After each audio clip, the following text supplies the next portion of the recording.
9 de la mañana con 54 minutos. Abrimos otra de las charlas aquí en Arriba Gente. El proyecto Sitios de la Memoria respalda comunicación, documentación sobre el periodo de dictadura y sus años previos en blockchain en forma descentralizada para preservar justamente su integridad y que nadie pueda alterarlos, modificar ni destruir, que esto es lo central de este objetivo que persigue. Para conocer los detalles vamos a recibir a su coordinadora, Mariana Rizzo, y a Gustavo Echandi, que también es director de la agencia Invented, porque me parece interesante poder comenzar por el trabajo que realiza Sitios de la Memoria y la importancia que tiene este blockchain en esa documentación. Bienvenidos. Bueno, muchas gracias por la invitación.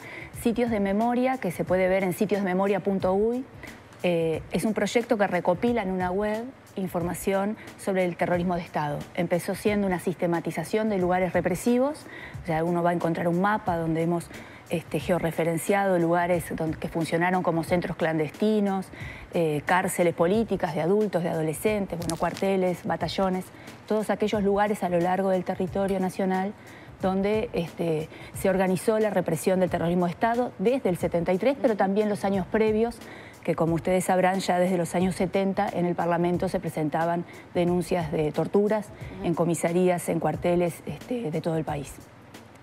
Empezamos haciendo eso y posteriormente fuimos desarrollando la incorporación con el apoyo de madres y familiares, de detenidos desaparecidos y de Crisol, de documentación de época, especialmente audiovisuales, libros, artículos, prensa y lo que nosotros llamamos una línea de trabajo que son las memorias del movimiento popular, donde recopilamos y digitalizamos volantes, boletines, folletos, artículos de esa época y hablando sobre estos mismos temas. Todo eso tiene un valor importantísimo en la historia, en lo que ha sucedido a lo largo de estos 50 años, sobre todo en aquella época, y eso necesitaba un respaldo, una forma que no se pueda destruir, más allá de que alguien puede alterarlo, pero sí el origen de esa documentación era necesario y por eso tendríamos que explicar qué es el blockchain.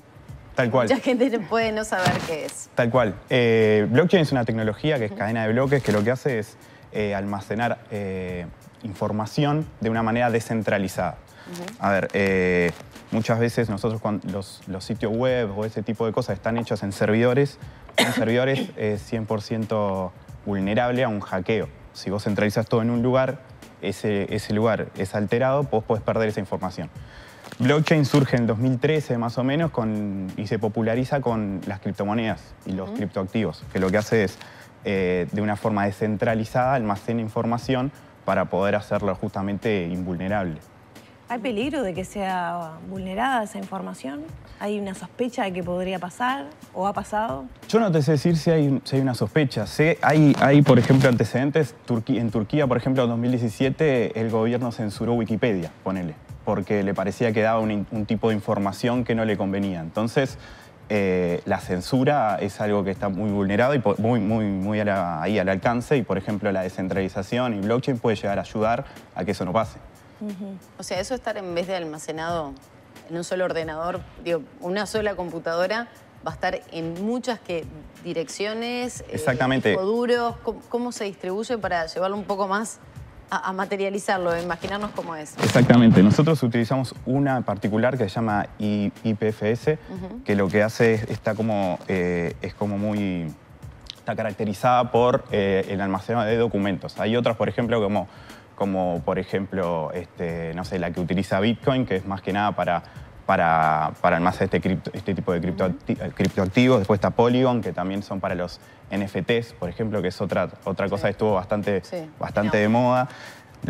Nosotros lo que hicimos fue tratar de utilizar una tecnología que está muy como caracterizada a cosas como banales, como puede llegar a ser el arte digital o cosas así. Es decir, bueno, tiene una forma de ser utilizada para solucionar algo que nosotros vemos como una problemática local y más cercana. ¿Por qué no usarla para algo que nos sirva si en sí es una herramienta? Vos lo usás para lo que sientas que pueda servir. Mariana, vos enumerabas parte de los documentos, bueno, materiales que hay allí en Sitios de la Memoria. ¿Qué se espera incorporar? ¿Está el anuncio del Ministerio de Defensa de esta intención de iniciar un proceso para universalizar el acceso a algunos documentos de la dictadura? ¿Cuáles son los pasos a seguir por Sitios de la Memoria? Bueno, capaz que está buena, a partir de tu pregunta, mencionar dos cosas. El 27 de junio del año pasado, con Sitios de la Memoria, Madres y Familiares, devolvimos al PIT-CNT, por decirlo así, a la Central de Trabajadores, cientos de materiales que recuperamos de los archivos militares. O sea, en sitiosdememoria.uy tenemos un sector que dice desincautados y a partir de esos mismos archivos, con apoyo, por supuesto, de Madres y Familiares, fuimos retirando una pequeñísima parte de un montón de archivos del movimiento popular. ¿Por qué? Porque en los operativos represivos, cuando se allanaban locales sindicales o gremiales o se iba a detener o secuestrar a una persona, se allanaba su domicilio o el centro que fuera y se llevaban todos los materiales. Esos materiales prolijamente fueron documentados por los servicios de inteligencia y los servicios militares y muchas veces solo son encontrables allí.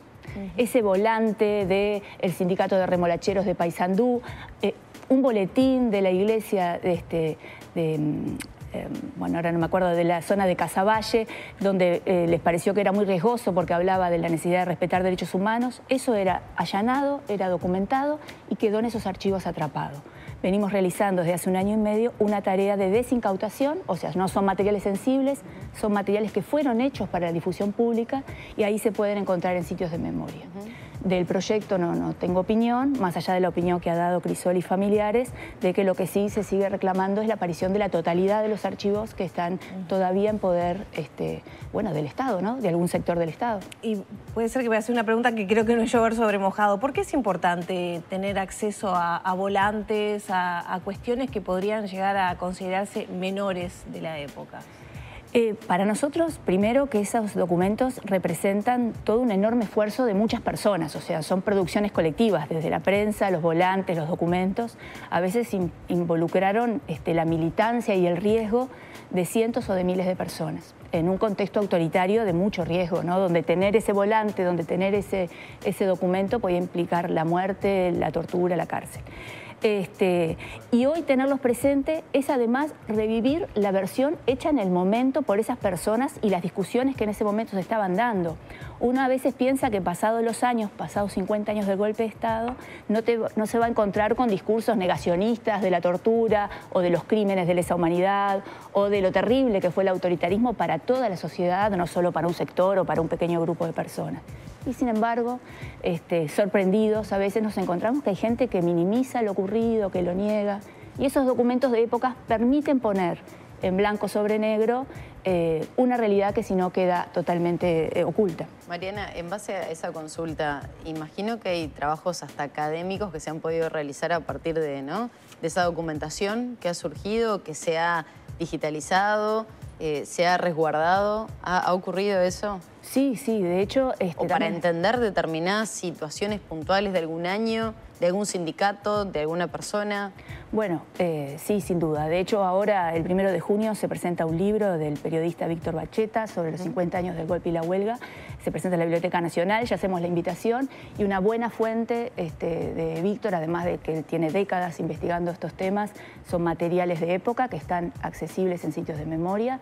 También, bueno, nos han consultado de estudiantes de maestría o de doctorado de Uruguay y del exterior, pero también fundamentalmente le llega a docentes y a estudiantes de liceo que tienen que hacer un trabajo sobre la dictadura o algún tipo de... Claro. Y ahí encuentran un montón de material. Bueno, los periodistas, ¿no? A veces nosotros nos enteramos de que están entrando mucho a algún sector de la web porque salió alguna noticia y bueno, y ahí es una fuente de imágenes que es bueno decir que además están liberadas para el uso y son de dominio público, desde los documentos hasta las imágenes. No hay que hacer una solicitud para poder acceder. No.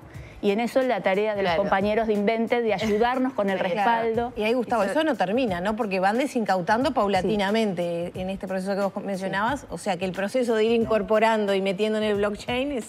No, claro que no. O sea, este proyecto también me gusta aclarar que es una colaboración con la gente de Futuria, que es una como una aceleradora de proyectos en Web3 que se encarga de este tipo de cosas. Claramente sí, lo que hay que hacer es, mientras este material va creciendo, hay que ir como respaldándolo e ir actualizándolo. Más o menos. Hasta el momento hicimos un solo proceso de subida, ahora hay que ir como siguiendo, como actualizándolo. ¿Y qué, por ejemplo, yendo a la parte, un ataque, por ejemplo, cibernético, un hackeo, ¿cómo se podría evitar a través de esto? Porque vos decías, se intenta atacar una fuente, bueno, hay otra que lo respalda, entonces así. ¿No hay una forma de un ataque masivo a esas fuentes? No, es muy difícil porque en realidad al estar distribuido en tantas computadoras, o sea, vos no tiene forma de saber el funciona al estar todos, entonces vos podés atacar uno que igual va a seguir estando. No es como pasa con los, por ejemplo, hace poco, no sé si se acuerdan, que hubo un servicio de hosting de Europa que sufrió un ataque y hubo como 1 millón de webs que desaparecieron. Claro. O sea, es mucho más vulnerable al estar centralizado. Ustedes desde el sitio de la memoria decían que no tienen un registro de un posible ataque o hackeo a la información y documentación. No, nosotros no tenemos, de hecho el proyecto se lanza en octubre del 2019 y no hemos tenido, más allá de recibir algún correo, algo hostil, no hemos tenido demasiados ataques ni nada, pero es cierto esto que plantean los compañeros, por eso nos pareció muy buena esta colaboración, porque además de tener en un servidor, como tenemos respaldada la web y todos los documentos, esta estrategia y esta capacidad descentralizada de brindar una seguridad extra permite para mí 2 cosas que son muy importantes. La preservación, pero también permite poder pensar que la disputa que estamos dando con estos materiales por la historia y por la memoria, hoy por hoy y ya hace rato se da en territorios digitales. O sea, es necesario también adecuar las formas en las que preservamos nuestra memoria y la difundimos también a las tecnologías nuevas que eso nos lo permite. Ya tenemos que cerrar, pero ¿de qué fuentes se están nutriendo? Vos decías archivos, ¿por dónde vienen? Si hay que desincautar, ¿cuánto queda? ¿Cuánto, digamos, han recuperado de un cúmulo de otros documentos? En relación a la desincautación, un número mínimo, porque tenemos un acceso restringido a los archivos y es una parte de los archivos totales que la mayor parte todavía no se ha tenido acceso. Pero en relación a las fuentes, tenemos desde las fuentes que son los propios sindicatos, organizaciones sociales, por decir CERPAG, el propio archivo de madres y familiares, lo que estamos digitalizando, pero también personas que nos escriben, que se acercan a sitios de memoria y nos dicen, tengo acá este folleto que mi abuelo guardó durante 60 años y que realmente, bueno, nosotros lo digitalizamos y lo devolvemos, no nos quedamos con ese documento que a la larga de estos años, además de un valor político, un valor de memoria, tiene un valor afectivo para muchas personas. Muy bien, Mariana, Gustavo, muchísimas gracias por acompañarnos. Información que siempre es importante que las personas así del otro lado tengan presentes, cómo funciona Sitios de la Memoria, pero también el respaldo que se está realizando a través de este blockchain que, bueno, va a evitar cualquier tipo de situación conflictiva, de un problema respecto a esta digitalización. Cerramos por aquí la entrevista con Mariana Rizzo, coordinadora de Sitios de la Memoria, y también Gustavo Echandi, director